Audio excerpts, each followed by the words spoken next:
ရာကြီးဖေမြင့်နှလုံးသားအာဟာရရသစာများအပိုင်း6ညီအကို2ယောက်မိသားစုပိုင်းရာမြေတစ်ခုကိုညီအကို2ယောက်အတူတကွလုပ်ကင်ကြသည်တစ်ယောက်ကအိမ်ထောင်သည်သူ့မိသားစုကချီသည်နောက်တစ်ယောက်ကလူပြိုလူလွတ်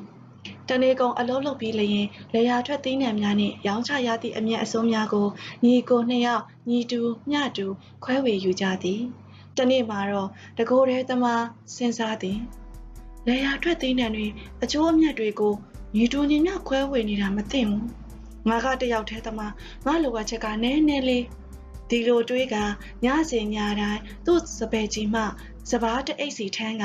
ကွင်းပြင်ကိုတိတ်တဆိတ်ဖြတ်တန်းပြီးသူ့အကိုအိမ်ကစပယ်ကြီးတဲ့သွားထည့်သည်ဒီအတွင်းအိမ်နောက်ရှင်အကိုကြီးကလည်းစဉ်းစားသည်သီးနှံတွေဝင်ငွေတွေကိုညီတူညီမျှဝေယူနေကြတာတော့မမှန်ဘူးငါကအိမ်နောက်တဲ့ငါမှအသက်ကြီးရဲ့ချိန်ပြုစုဆောက်ရှောက်ဖို့မိန်းမရှိရဲ့သားထောက်သမီးကန်ရှိရဲ့ငါညီမကတရားဟုတ်တဲ့မမကြီးမကြမ်းကြီးဆိုရင်ဆောက်ရှောက်မဲ့သူမရှိဘူးကိုရဲ့တွေးကညာတိုင်းစပားတအိတ်စီထမ်းပြီးသူ့ညီစပယ်ကြီးတဲ့သွားထည့်သည်ဒီလိုနဲ့နှစ်ချီ၍ကြာလာသည်ကိုကြီးတဲ့ကစပားတွေညစဉ်ထုတ်ယူနေပါလျက်ရော့နေသွားခြင်းမရှိသည်ကိုနှစ်ယောက်လုံးပင်စဉ်းစားမရဖြစ်နေကြသည်သို့တော့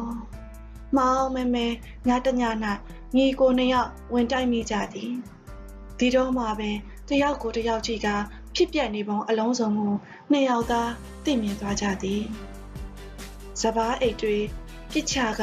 ညီအကိုတွေတဦးကိုတဦးတင်းတင်းဖတ်ထားလိုက်မိကြလေသည်